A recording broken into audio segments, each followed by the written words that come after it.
आँखों में तेरी अजब सी अदाएं हैं।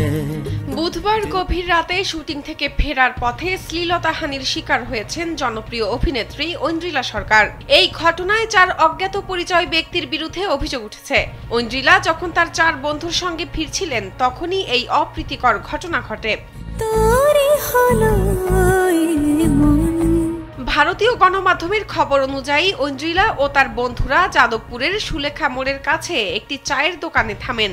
তখন রাত প্রায় 3টা। তারা চা খেয়ে অনলাইনে খাবারের অর্ডার দিয়েছিলেন। এমন সময় একটি গাড়ি তাদের পাশ দিয়ে যাওয়ার সময় গাড়ির ভেতরের কয়েকজন ব্যক্তি ঐন্দ্রিলার দিকে অশালীন মন্তব্য ছুড়ে দেন।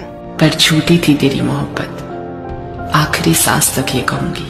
প্রথমে ঐন্দ্রিলা বিষয়টি এড়িয়ে যাওয়ার চেষ্টা করেন, তবে গাড়িটি থামিয়ে আবারও অশালীন মন্তব্যের সঙ্গে অশালীন ইঙ্গিত দিতে শুরু করে ওই দলটি। ঐন্দ্রিলার ভাষ্যমতে, আমরা ভদ্রভাবে কথা বলছিলাম তাদের সঙ্গে, তবে তারা কিছুতেই নিজেদের আচরণ ঠিক করছিলেন না। আমার গায়ে হাত তোলার পরেও থামেননি, শ্লীলতাহানির চেষ্টা করেন।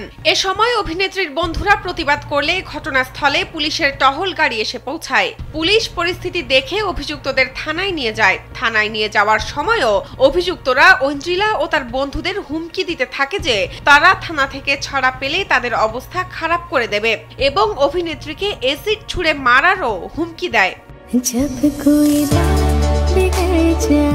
ঐন্দ্রিলা আরও জানান, পুলিশ প্রাথমিকভাবে দুপক্ষকে বিষয়টি মিটিয়ে নেওয়ার কথা বললেও তারা তাতে রাজি হননি।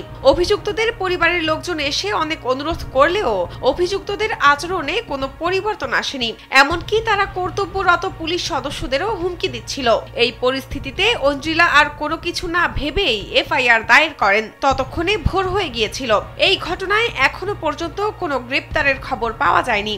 बहुत शौक था मुझे सबको खुश रखने का। होश तब आया जब खुद को जरूरत के वक्त अकेला पाया। বিনোদন ডেস্ক, কালবেলা।